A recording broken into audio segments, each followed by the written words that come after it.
नमस्कार मित्रांनो, लग्नानंतर होईलच प्रेम या मालिकेच्या आजच्या भागात आता काव्याने तर खूप छान उकाण घेतलेला असतो. सर्वांनी काव्याचं कौतुक केलेलं असतं. तर त्यानंतर काव्या आता नंदिनीला म्हणते, चला चला धाकट्या जाऊबाई, तुमच्या उकाण होऊन जाऊ देत लय भारी. तर आता नंदिनी उखाण्यातून व्यक्त होत म्हणते, देवकीचा कान्हा वाढे, यशोदेच्या घरी देवकीचा कान्हा वाढे, यशोदेच्या घरी बाळकृष्ण करी, दुधा लोण्याची गचोरी लोण्याहूनही मऊ माझ्या, सासरची माया लाख मोलाचा माझा भाबड, असा राया मन म्हणे हेच कर हाचपती, हवा मन म्हणे हेच कर हाचपती. हवा सात जन्म साथ द्याव नंदिनीचे जीवा. आता मात्र सर्वजण टाळ्या वाजवतात आणि नंदिनीच्या उखाण्याचं आणि नंदिनीच कौतुक करू लागतात. आता जीवा सुद्धा नंदिनीच कौतुक करतो. तर त्यावेळी आता आता पार्थ म्हणू लागतो, चला छोटे उत्साहात आता होऊन जाऊ द्या. आता जीवाला काय बोलावं काहीच कळत नाही. तर जीवा सुद्धा आता उखाणा घेत म्हणतो, तुम्हाला सुचते कविता आम्ही शोधत बसतो शाई, तुम्हाला सुचते कविता आम्ही शोधत बसतो शाई, तुम्ही मुडता गुलकंदा, सम आम्हा सगळ्यांचीच घाई, तुमच्याशिवाय मेण असतो आमच्या स्वप्नांचा दिवा आणि तुमच्या सोबत वाडे. रोजचा संसार नवा जरी कळस म्हणले स्वतःला तरी तुळस असते बाई, जरी कळस मानले स्वतःला तरी तुळस असते बाई. नंदिनी या विठ्ठलाची होशील न रखुमाई. आता मात्र नंदिनी सुद्धा भाऊक झालेली असते, कारण जीवाने एवढा छान उखाणा घेतलेला असतो. उखाण्यातून व्यक्त होत जीवाने नंदिनीचा हात कायमचा आपल्या हातात घेतलेला असतो. आता सर्वांनीच एकापेक्षा एक उखाणे घेतल्यामुळे सर्वजण टाळ्या वाजवतात, त्यांच्या कौतुक करतात. तर त्यानंतर आता मानिनीताई आपल्या दोन्ही लक्ष्मी सारख्या सोनांना म्हणू लागतात की चला आता गृह प्रवेश करा. तर नंदिनी आणि काव्या माप ओलांडत देशमुखांच्या घरात सोन पावलांनी लक्ष्मीच्या पावलांनी गृहप्रवेश करतात. आता हा गृहप्रवेश झाल्यानंतर नंदिनी, जीवा आणि पार्थ आणि काव्या यांनी तर आपापला हात एकमेकांच्या हातात दिलेलाच असतो, परंतु आता नंदिनी आणि काव्या दोघीही हात घट्ट पकडतात आणि आता दोघांनी मिळून देशमुखांच्या घरात लक्ष्मीच्या पावलाने प्रवेश केलेला असतो. आता कापडावर दोघांच्या कुंकवांचे पाय उमटवत देशमुखांच्या घरात अगदी धूम धडाक्यात दोघींचेही स्वागत झालेलं असतं. तर त्यानंतर आता काव्याला अश्रू अनावर होतात. काव्या लगेच नंदिनीला मिठी मारते, नंदिनी काव्याच कौतुक करते. तर त्यानंतर आता काव्या नंदिनीला नमस्कार करणार, तर नंदिनी काव्याला थांबवत असते. तर त्यानंतर जीवा आणि नंदिनी पारत आणि काव्या या मानाने मोठ्या असल्यामुळे त्या दोघांनाही नमस्कार करत असतात, परंतु दोघेही थांबवत असतात. माननी ताई म्हणतात, नाही, दोघांना नमस्कार करावाच लागेल. तर आता पार्थ आणि काव्या त्यांना भरभरून आशीर्वाद देतात. आता मात्र चौघही खूप खुश असतात. चौघांच्याही डोळ्यात आनंद अश्रू असतात. पार्थ काव्याला सावरतो, तर जीवा नंदिनीला मिठीत घेतो, तिचे अश्रू पुसतो. तर पार्थ काव्याला मिठीत घेत तिचे अश्रू पुसतो. आता सर्वच जण खूप छान आनंदात असतात, कारण खऱ्या अर्थाने आज काव्या नंदीने जीवा पार्थ यांचं स्वप्न पूर्ण झालेलं असतं. आयुष्यभर साथ देणारे जोडीदार एकमेकांना मिळालेले असतात. हा आनंद त्यांच्यात ओसंडून वाहत असतो. आता जीवा आणि पार्थ एकमेकांना मिठी मारतात, आनंद व्यक्त करतात. तर काव्या सुद्धा खूप भावुक झालेली असते. नंदिनी तिला जवळ घेते, तिला तिचे अश्रू पुसते आणि तिला सावरूही लागते. तर मंजू काकी म्हणू लागतात, बाय द वे, मलाही कळत नाही की वसुताई कुठे आहेत. आता त्या हव्या होत्या इथे आशीर्वाद देण्यासाठी. तर आता सर्वजण पाहतात, तर रम्या सुद्धा तिथे नसते आणि म्हणूनच त्यांना काहीच कळत नसतं. तर आता मानेन ताई म्हणू लागतात, अहो आपण तर विसरूनच केलं होतं ना. तर विक्रम म्हणतात, नाही, असं काही नाही. तर त्यानंतर नंदिनी युगला म्हणू लागते, युग, अरे रम्याला फोन करणं कुठे आहेत बघ बरं. युग म्हणतो, हो चालेल मी करतो असं म्हणत आता युगने रम्याला फोन करायला घेतलेला असतो. तर रम्याच्या फोनचा घरातून आवाज येतो. तर आता काव्या म्हणू लागते, एक मिनिट, फोनचा आवाज तर घरातूनच येतोय, चला आपण बघूयात का. तर पार्थ आणि जीवा म्हणतात, हो चला बघूयात आता. सर्वच जण घरात येतात. रम्याचा फोन तर घरात असतो, परंतु रम्या कुठे दिसत नसते. आणि म्हणून सर्वजण घरात येऊन पाहतात, तर घरात रम्या समोर नसून समोर खूप छान डेकोरेशन करून ठेवलेलं असतं. आता हे पाहून विक्रम म्हणू लागतात, हे काय? आता कोणाला काहीच कळत नसतं, कारण तिथे असणारे कोणीच हे डेकोरेशन केलेलं नसतं. पण नक्की हे कोणी केलं हे कोणाच्या लक्षातही येत नसतं. परंतु आता नंदिनी आणि काव्याला अंदाज असतो की हे सगळं काही रम्यानेच केलं असावं. तर त्याच वेळी वसू आत्या आणि रम्या त्या ठिकाणी येतात. वसू आत्या म्हणू लागतात, कळेल कळेल हे काय आहे. तर आता रम्या म्हणते, कसं वाटलं आमचं सरप्राईज? तर विक्रम विचारतात, तुम्ही आलात कधी? रम्या म्हणते, सगळ्यात आधी. तर माननी ताई म्हणतात, कसं शक्य आहे रम्या? अगं इतका वेळ मी आणि आशा तयारी करतोय, लगभग करतोय, पण यातलं आम्हाला काहीच दिसलं नाहीये. मग हे कसं शक्य आहे की तुम्ही आमच्या अगोदर येऊन इथे तयारी करणं? म्हणजे हे सगळं तुम्ही कधी केलात आणि मुळात तुम्ही घरात कधी आलात? आता मात्र माननी ताईंना काहीच कळत नसतं. तर रम्या म्हणू लागते, मामी अगं तू विसरलीस का? आपल्या घराच्या चाव्या माझ्याकडे आणि आईकडे सुद्धा आहेत ना?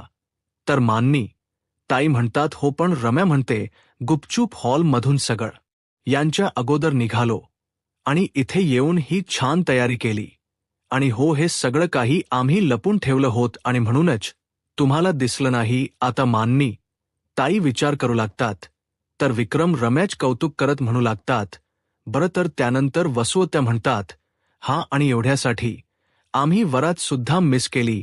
वसुत्या म्हणू लागतात, खरं तर रम्याला पारच्या वरातीत नाचायचं होतं, परंतु तिने तिची इच्छा बाजूला ठेवली आणि लवकर घरी येऊन तिने हे सगळं काही डेकोरेशन केलं आहे.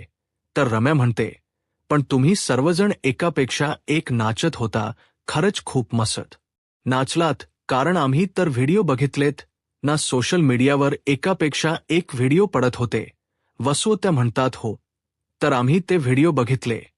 तर आता रम्या म्हणू लागते, नाही तर काय, त्या व्हिडिओमध्ये एवढंच छान वाटत होतं बघायला. आणि त्यातही तुम्ही एकमेकांना उचलून घेतलं होतं, तेही आम्ही पाहिलं. आणि मामा तुम्ही तर मामीला उचलून घेतलं होतं, असं म्हणत रम्या हसू लागते. तर त्यानंतर रम्या सर्वांना म्हणते, चला चला माझी सगळी तयारी झाली आहे, आता फक्त मज्जा करायची आहे. परंतु कोणी पुढे पाऊलही टाकत नाही आणि कोणी काहीच बोलत नाही. आता रम्या सगळ्यांकडे पाहते. जीवा, नंदिनी, पार्थ, काव्याला ते विचारते, काय झालं, आवडलं नाहीये का हे सगळं? तर आता त्यात काव्या पुढे येते आणि म्हणू लागते, रम्या मला एक सांग, यात न आवडण्यासारखं काय आहे? अगं आम्हाला खूप आवडले, खरंच खूप छान आहे, थँक यू सो मच. रम्या म्हणते, अगं थॉक्स का? त्यात आणि रोज ठरवलंच आहेस का तू प्रत्येक गोष्टीसाठी थँक यू बोलायचं? तर आता जीवा म्हणतो, पण ते म्हणावंच लागेल ना, मी तर लग्नानंतरचे हे सगळे गेम खेळण्यासाठी नंदिनी सोबत तर खूप एक्साइटेड आहे. खरं तर याची धमाल खूप वेगळीच असते. मी ना आतापर्यंत माझ्या इमॅजिनेशनमध्ये हे सगळे गेम खेळलेलो सुद्धा आहे आणि जिंकलो सुद्धा आहे.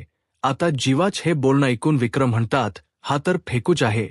तर त्यानंतर काव्या जीवाला म्हणते, झाले ना तुझा हा गेम वगैरे खेळून, मग आता हो नंदिनी ताई, तू तर ह्याच्यासोबत गेम खेळू नकोस, म्हणजे तुम्ही दोघांनीही खेळू नका. आता तुम्ही दोघांनी मस्त आराम करा. आता काव्यार्थ गेम खेळणार आणि तुम्ही सर्वांनी आम्हाला प्रोत्साहन द्यायचे आहे.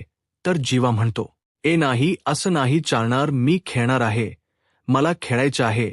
तर त्यानंतर नंदिनी वसुत्या आणि रम्याला म्हणते, रम्या वसुत्या खरंच अगदी मनापासून सांगते, खूप छान सेटअप केलाय आणि तुम्ही आमच्या आनंदाचा एवढा विचार केला हे पाहूनच खूप छान वाटलं.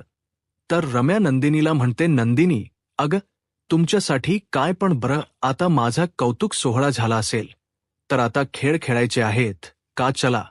तर त्याचवेळी पार्थ म्हणतो, एक मिनिट, खेळ काय आहे? आता मात्र रम्या रागानेच पार्थकडे पाहते.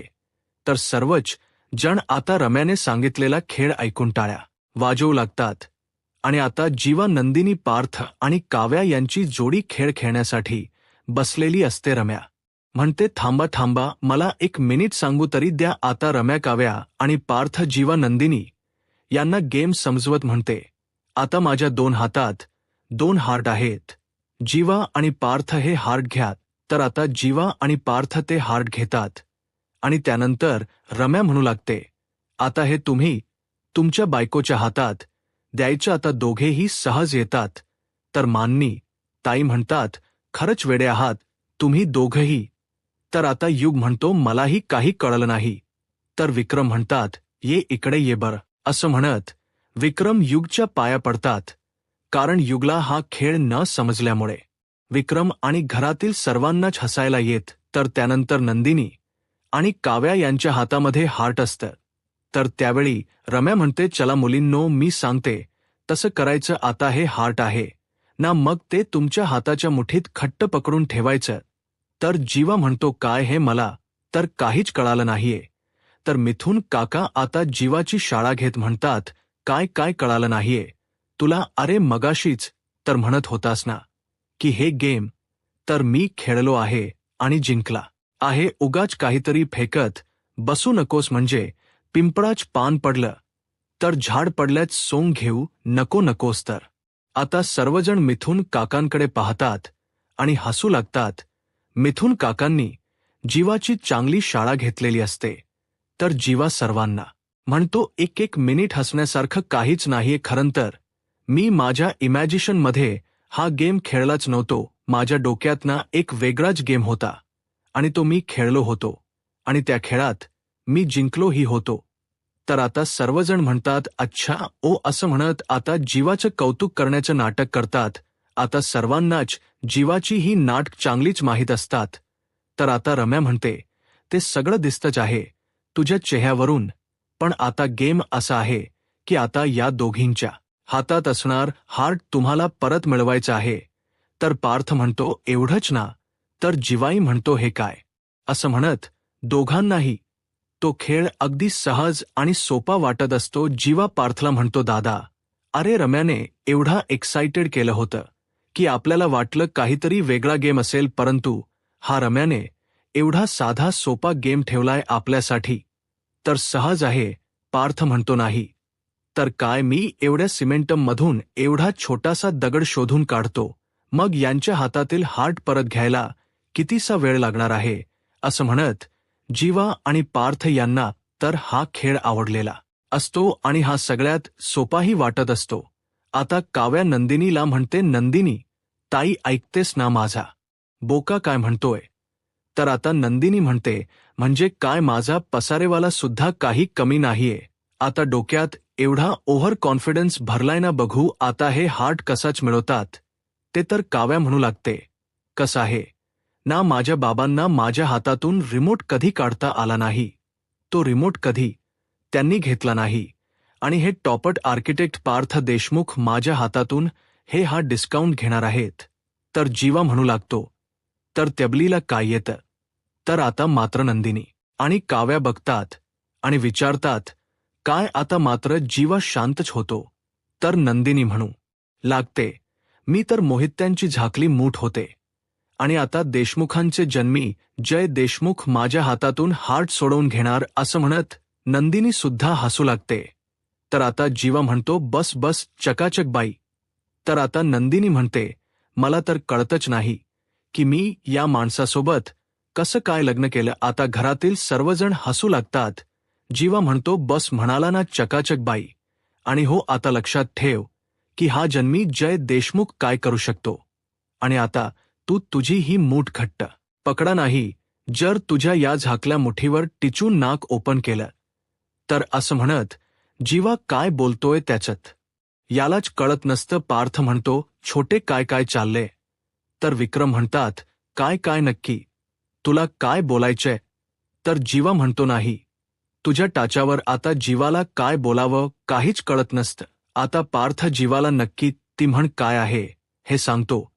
त्यावेळी जीवा म्हणू लागतो, नाही जर तुझ्या नाकावर टिचून ही मूठ उघडून दाखवली आणि ते हार्ट घेतलं तर नाव नाही लावणार जीवा देशमुख. तर नंदिनी म्हणते, बघतेच ना तुम्हाला तेवढं जमतंय का? तर आता जीवाचा हा ड्रामा पाहून विक्रम देशमुख म्हणू लागतात, खरंच माझी खूप मोठी चूक झाली, उगाचच मी याला इंजिनिअरिंगमध्ये घातलं. तर जीवा म्हणतो, मग तर देशमुख म्हणू लागतात, मला तर असं वाटते की याला तर फिल्म इंडस्ट्रीमध्ये घालायला पाहिजे होतं. किती छान ड्रामा केला असताना एक नंबरचा ड्रामेबाज आहे.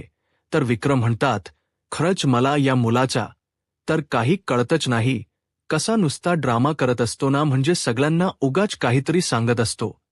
तर आता नंदिनी म्हणू लागते, बरोबर बाबा, तुम्ही अगदी बरोबर बोललात. आता मिथून काका जीवाला म्हणताते, जीवा देशमुख मला सांग, तुला नंदिनीची मूठ उघडायला जमणार आहे की नाही?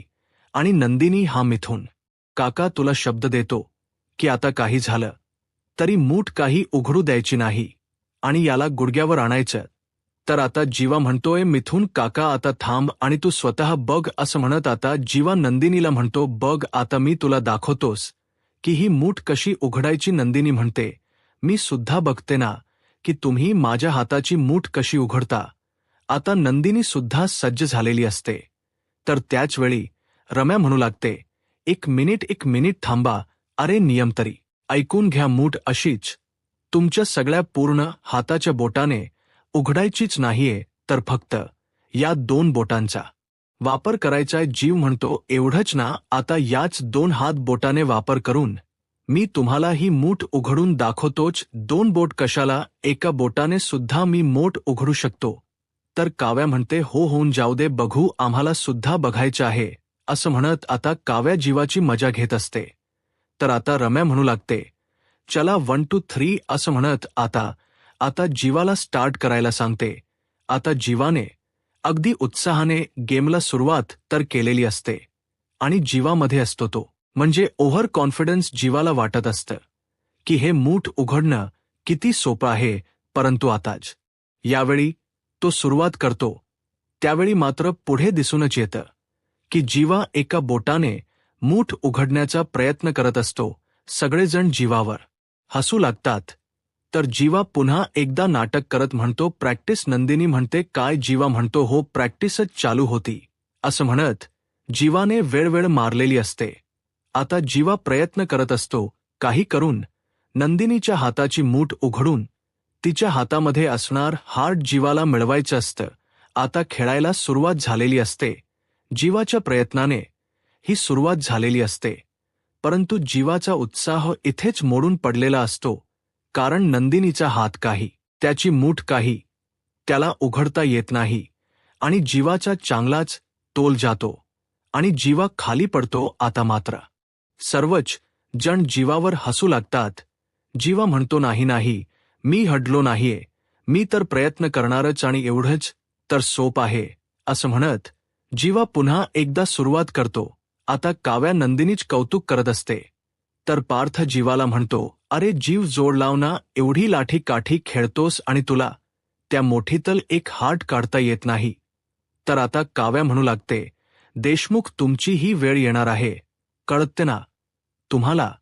तर जीवा म्हणतो, नाही तर काय, अरे बडे भैया कशाला उगाच, आणि तस ही मुली आहेत रे, सांभाळून करावं लागतं. नंदिनी म्हणते, काय हे उगाच काहीतरी सांगू नका.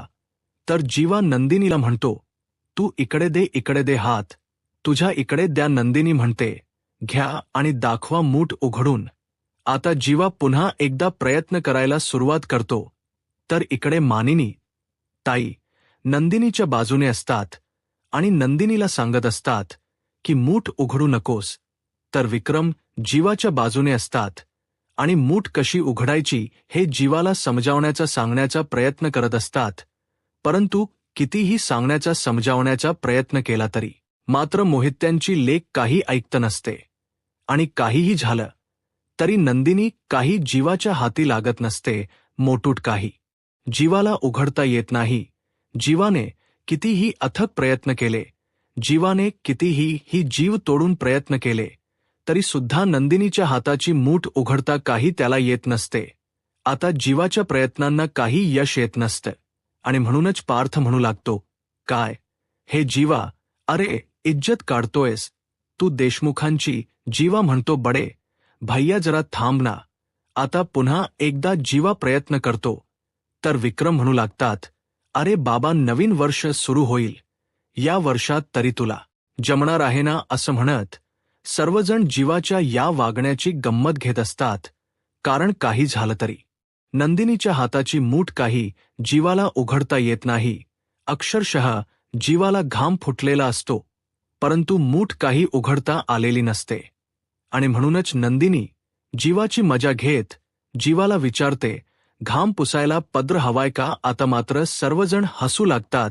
आता जीवन नंदिनीला मस्का मारण्याचा प्रयत्न करतो आणि म्हणू लागतो, मी काय म्हणतोय नंदू डार्लिंग. नंदिनी म्हणते, हो का, उघडाना मूठ, असं म्हणत नंदिनी सुद्धा काही कमी नसते. आता नंदिनी जीवाच्या या नाटकांना काही बोलत नाही आणि जीवाला म्हणते, दाखवा दाखवा, उघडून दाखवा मूठ. तुम्हीच म्हणाला ना की हा तर माज यासाठी खूप सोपा खेळ आहे. मग आता काय झालं? आता मात्र मानिनी ताई जीवाची ती अवस्था पाहून हसू लागतात. जीवा म्हणतो, नंदू डार्लिंग, कशाला उगाचतानतेस, सोडना, उघडना ती मूठ आणि संपव खेळ. तर नंदिनी म्हणते, अरे वाह, म्हणजे आता मी हरायचंय का? आणि तुम्ही 2-2 तास जिम करताना मग काय तुमची ताकद संपली? इतक्यात जीवा म्हणतो, नाही, माझी ताकद वगैरे काही संपलेली नाही. नंदिनी म्हणते, हो ना, मग दाखवा, हिंमत असेल तर ही एवढीशीच मूठ उघडून. तर पार्थ का जीवाची बाजू घेत म्हणतो, हा माझ्या भावाला देऊचू नका, हा तो तर एका बोटानेच तुमची मूठ उघडून दाखवेल. आता मात्र जीवाने हार पत्करलेली असते. जीवा म्हणतो, अरे बडे भैया, काय चाललंय तुझं हे? थांब जरा. अरे, इथे माझ्या तोंडाला फेस आलाय, पण हिच्या हाताची काही मूठ उघडत नाहीये. तर जीवा म्हणू लागतो, हिच्या हाताला वात वगैरे तर भरला नाही ना? तर नंदिनी म्हणते, काय हे? तर जीवा म्हणतो, हो ना, तुझी तर बोटं आखडली आहेत, असंच मला वाटतंय. सर्वजण हसू लागतात. नंदिनी म्हणते, चला आता मी तुम्हाला अगदी सोपं करून देते. तर जीवा म्हणतो, वा, म्हणजे तू हरलीस? नंदिनी म्हणते, नाही, मी तर हरली नाहीये. तर काव्य म्हणू लागते, नंदिनी ताई, तू चिटिंग करू नकोस. सर्वजण नंदिनीला आता हा सुद्धा खेळ चौघही जिंकलेली असतात. त्यावेळी नंदिनी म्हणू लागते, आम्ही नात्यात कधीही स्पर्धा होऊ देणार नाही. तर काव्या नंदिनीचं वाक्य पूर्ण करत म्हणते, कोणालाही एक सोडणार नाही आणि कोणाला लाही मागे पडू देणार नाही. असं म्हणत नंदिनी आणि काव्या एकमेकांना मिठी मारत आनंद व्यक्त करतात. आणि जीवा आणि पार्थही त्यांच्याच प्रमाणे एकत्र असतात आणि या चौघांनी एकत्र येत रम्याला हरवलेलं असतं. रम्याची हार रम्याला सहन होत नसते. रम्या खूप चिडलेली असते. आता चिडलेली रम्या नक्की पुढे कोणतं पाऊल उचलेल? आता पुढे काय होईल हे पाहायला आत्ताच माझा महाराष्ट्र या यूट्यूब चॅनलला सबस्क्राईब करा. धन्यवाद.